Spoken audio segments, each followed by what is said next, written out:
Saudara-saudaraku yang kekasih dalam Tuhan, sebenarnya ada 7 hal mengapa kekayaan itu tidak bisa dibawa mati. Nah, dalam kehidupan modern yang serba cepat, kekayaan sering dijadikan tolok ukur keberhasilan. Banyak orang berlomba-lomba mengumpulkan harta, properti atau aset demi merasa aman dan dihargai. Nah, namun satu kenyataan yang tak bisa disangkal adalah bahwa kekayaan betapapun besar dan megahnya tidak akan pernah bisa dibawa mati. Nah, pertanyaannya, jika kita mati hari ini, apa yang benar-benar akan tersisa? Dan jika kita mari merenungkan, ada 7 alasan mengapa kekayaan itu hanya bersifat sementara dan tidak memiliki nilai kekal. Yang pertama, tubuh kita kembali ke tanah, bukan ke istana. Jadi, sebanyak apapun harta seseorang saat meninggal, ia tetap akan dikuburkan di tanah, sama seperti orang miskin. Tidak ada ruang istimewa di alam kematian. Pakaian mahal, perhiasan, mobil mewah, semua ditinggalkan. Harta tak bisa mengubah kenyataan bahwa manusia kembali menjadi debu. Nah, itu yang pertama. Dan yang kedua adalah kekayaan tidak menentukan nilai kekekalan jiwa. Artinya kekayaan bisa membeli kenyamanan hidup, kenyamanan keadaan, tapi tidak bisa membeli keselamatan jiwa. Tidak bisa. Surga tidak bisa dibeli dengan uang. Jadi hanya iman kepada Yesus Kristus dan hidup dalam pertobatan yang menentukan arah kekekalan kita. Jadi orang terkaya di dunia sekalipun tetap membutuhkan namanya anugerah Tuhan yang sama seperti orang yang paling miskin dan hina. Ya. Nah, yang berikut, yang ketiga, harta tidak menjamin kebahagiaan sejati.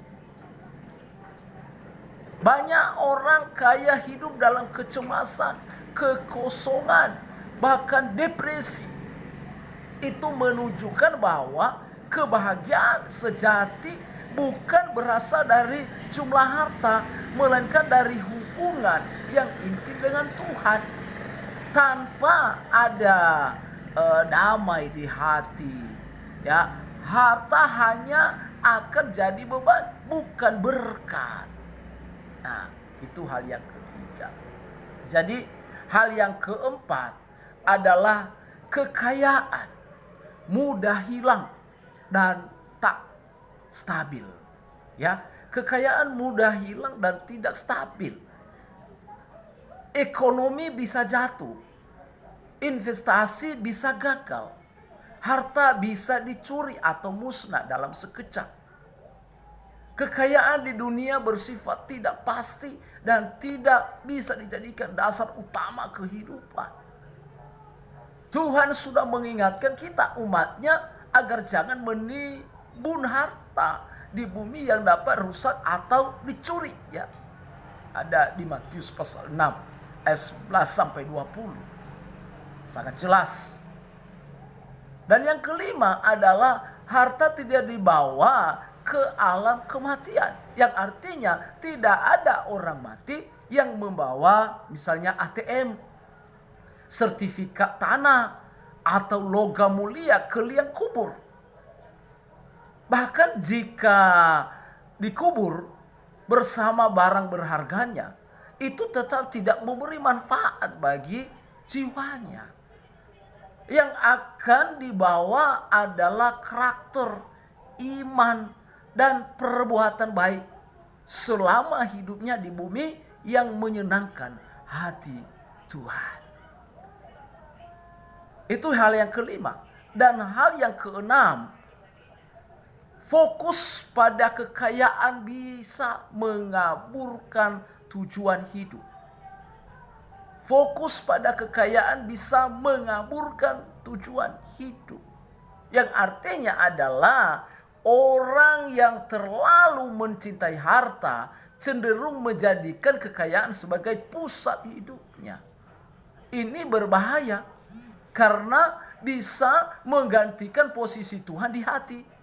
Tanpa sadar, orang mulai menyembah materi, bukan Sang Pencipta. Kekayaan bukan dosa, tetapi cinta akan uang adalah akar dari berbagai kejahatan. 1 Timotius pasal 6 ayat 10.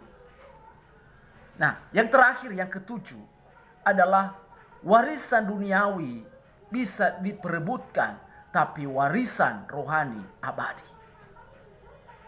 Banyak keluarga retak karena memperebutkan warisan harta. Tapi warisan rohani, iman, keteladanan hidup, kasih, dan kebenaran itu akan dikenang turun-temurun dan berdampak selamanya.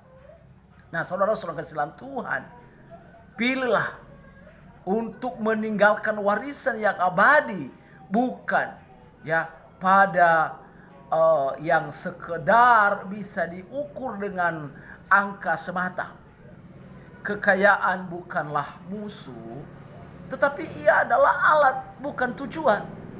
Tuhan tidak pernah melarang kita menjadi kaya dan sukses, tetapi ia menegur jika hati kita melekat pada harta lebih daripadanya, maka gunakanlah kekayaan dengan bijak untuk memuliakan Tuhan, menolong sesama, dan membangun nilai kekekalan. Jadi yang kita ingat adalah yang kita simpan di bumi akan lenyap, tetapi yang kita investasikan bagi kerajaan Allah akan bertahan selamanya. Amsal pasal 11 ayat 4, kekayaan tidak berguna pada hari kemurkaan, tetapi kebenaran melepaskan orang dari maut. Tuhan Yesus memberkati. Shalom. Amin.